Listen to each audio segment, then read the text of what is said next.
Hey, my name is Cornelius Henderson. I'm with Cooperative Solutions. We're a residential commercial development firm, real estate development firm based out of Washington, D.C. And we talk about the 7 time management habits of the successful real estate investor. Um, some people actually are like, hey, why is this important? Quite frankly, life's most important asset is time. This is what we all strive for. Most people just let time melt away, quite frankly, kind of like that clock on the bottom right hand corner of your screen. And this is especially true when you work for yourself. I know personally, I have a newborn baby girl, and I love spending time with her. So this has become a much more important topic, and I've been very, very diligent in making sure that my day stops when pretty much when we relieve the nanny at the end of the day. So it's I've been really really focused on managing my time and being as effective as possible. All right, just an agenda of the short video. We're gonna basically review. We're gonna go over a review of the 7 habits. I'm gonna show you how I implement the habits on my day tomorrow. And at the very end, we're gonna give you a special bonus. So make sure you stay tuned to the very end of this short video. Habit number one, you want to basically touch it once. Okay, now what do I mean by that? If you touch it, take action. Whatever it is, email, document, snail mail, whatever it is, if you touch it, take action.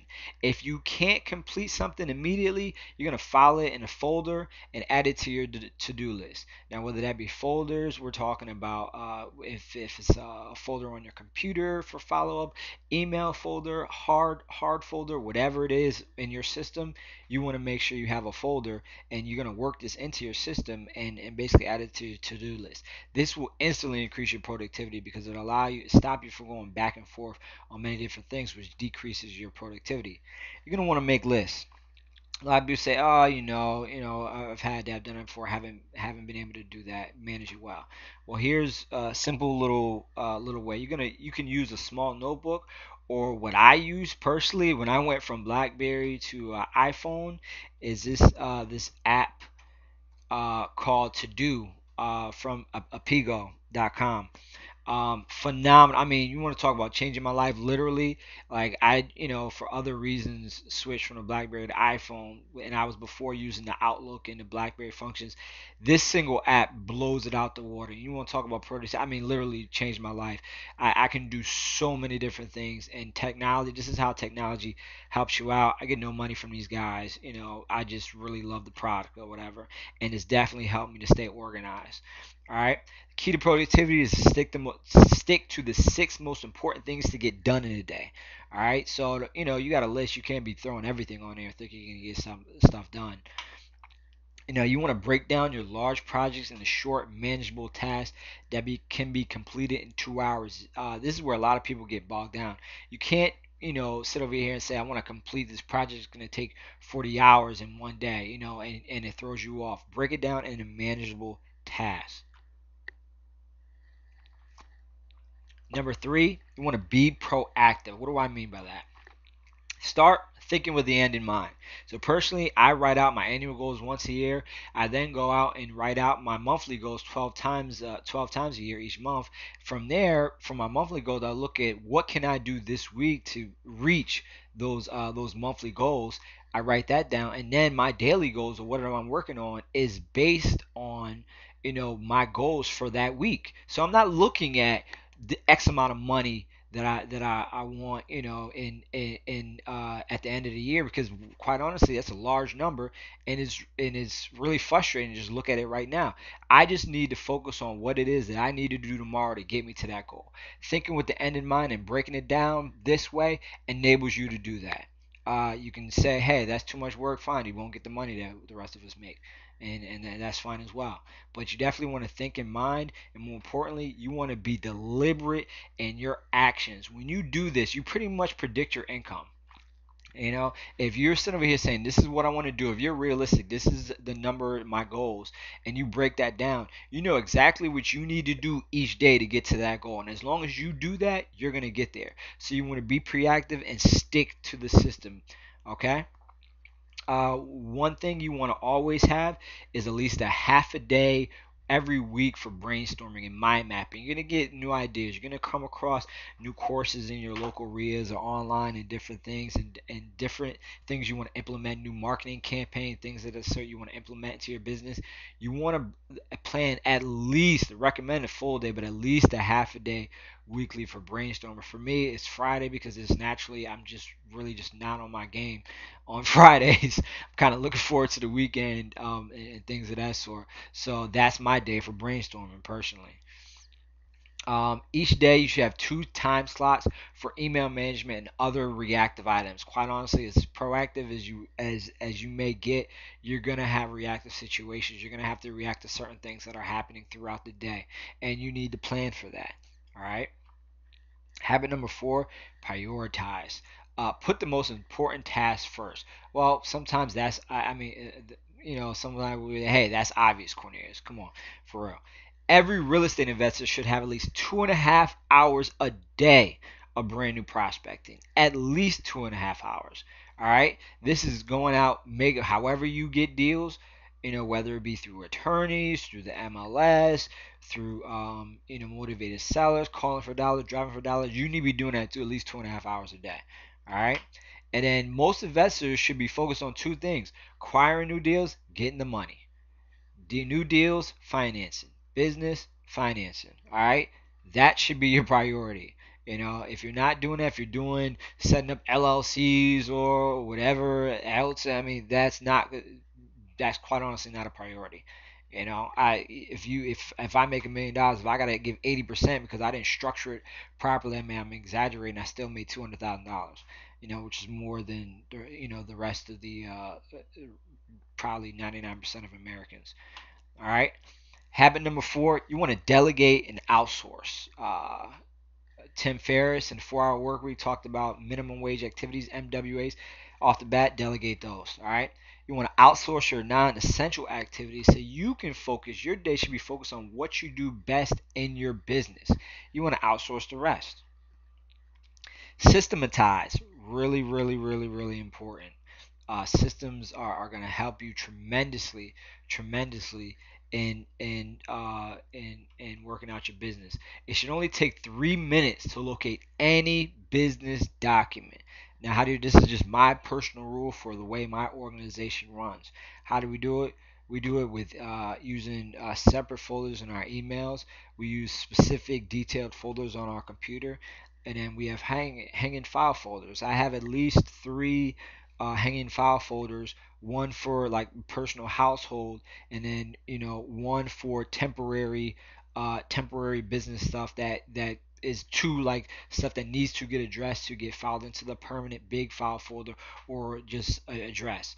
Very organized and systematized. And trust me, I've learned this stuff. This is not natural to me, but it's been incorporated into the business. You want to systematize impact areas of your business.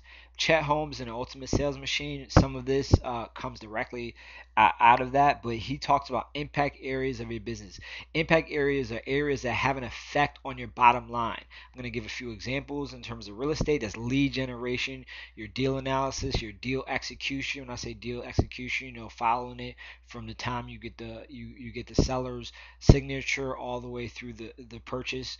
You want to have finances impact areas. You should have written documentation and a system for each of those areas. This is how you delegate it, and this is how you get out of you develop a business that is sellable, which is what the asset is, or else you're just a sole proprietor.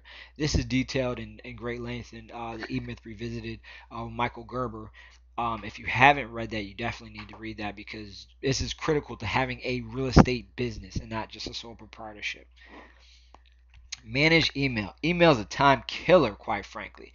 You want to dedicate 2 time slots daily to check and respond to email. All right.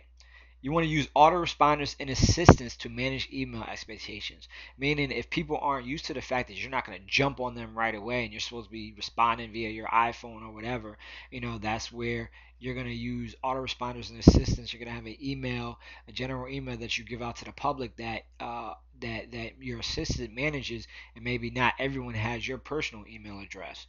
All right, that's how you manage your email. you want to use descriptive subject lines in your email so that to make sure that you are able to easily track and locate any email that you have. All right. And when the subject of an email changes, the subject line should also change. This is really important when you're looking at when you're doing a deal and you're communicating with the title company, settlement attorney, seller's agent. If like that first email when you send the contract and everything over is blah blah blah blah blah deal or whatever, and then every email everyone's replying off of that, and you've exchanged 30 documents over that time under one subject line. When if you need to go back and find it, it's going to take you more than the required 3 minutes to locate that information. When you have a detailed subject line, it's really easy to go out instead of say, hey, here is the title policy right here. Here is the insurance document right here. Very, very, very simple. Really important. So let's put this all together. We're gonna look at my day tomorrow. I know I got a conference call at 12:30. I got two motivated seller appointments. One's at 1:30, one's at 3. I already set these up according to how I want my day to look. Definitely I have to read a buyer's inspection report for property for two deals that we have currently that we're looking to close. The buyer just had their inspections and I need to respond. Um, I got to set up a new website hosting. That's one of the things that I need to do. I need to review the terms. We're working with another investor on a couple, looking to work with an investor on a couple of deals. So we got a partnership agreement I need to review. Um, Prospecting, as I said, priority number one. And I want to design a new marketing strategy to go after probate leads. I'm switching it up. I'm actually creating a completely separate new strategy to piggyback on what I'm already doing. So what I'm going to do first is assign priorities to this. So first three, those are etched in stone pretty much. Those are priorities number one. These come after that. The buyer inspection reports definitely need to do it. Website hosting, that's not as important as what I talked about in terms of bringing that money in right now. That partnership agreement, prospecting deals, that's priority number one. And the marketing strategy is not important as the other stuff. Next thing we're gonna do is I'm gonna assign how long is it gonna take me to do this stuff. Most part conference call, each appointment, those are gonna be an hour each. The buyer's inspection reports, those will be a half hour tops. New website hosting, that'll be a half an hour. Partnership agreement, half hour. Prospecting deals, usually 2.5 hours, but I'm just gonna throw 3 hours in here, but it's only 2.5. And then designing new marketing, that's probably gonna take me 8 hours to do. So here, first thing we're going to do is I've highlighted in red our number one priority items. We're going to go ahead and we're going to put these into our calendar. So me personally, I am still using Outlook that syncs in with my iPhone. So from 9 to 11:30, I like the first thing I do is prospect for deals. I usually do it to 12 o'clock, 3 hours, but because I have the conference call at 12:30, I need my hour for email, so I'm going to go ahead and bump it back a half an hour. Um, then I need a half an hour in between my appointments to get to the next appointment. So from 1:30 to 3, I got my appointment with the first seller. From 3 to 4:30, I got my appointment with the second seller. All right, that's all my number one priority items. So check those off the list. Now I got to focus on my priority two items. All right, so I need basically an hour to get these done. So let's put it in an hour. As you see now, I'm at 5:30. Hey, I've got to relieve the nanny. I'm headed home at 5:30. That's when my day cuts off. I've got one last thing. This is my second email check, so I'm checking email, returning phone calls. Naturally, I do this, sometimes after that, depending on whether it's the baby sleep or whatever my day is. But for the most part, that's my general response time. All right, these get added to my calendar with alarms. All right, going back, marking that off. My day is full, so guess what? These get added to my to-do list for the following day. The big project, I'm gonna brainstorm and break this down into small tasks that can get completed. All right, and the following because it has to be completed by the end of the week. Now, in conclusion, you're gonna have to work on this. It's a process to master. Work on it slowly. Do not get frustrated. Now, on selling point, please, we're looking for deals. DC Metro for residential. Um, and if you have commercial deals, naturally we do commercial deals all throughout the United States. Definitely looking for good cap rates on commercial deals. Join our prime buyers list at dcmetrorealestatedeals.com.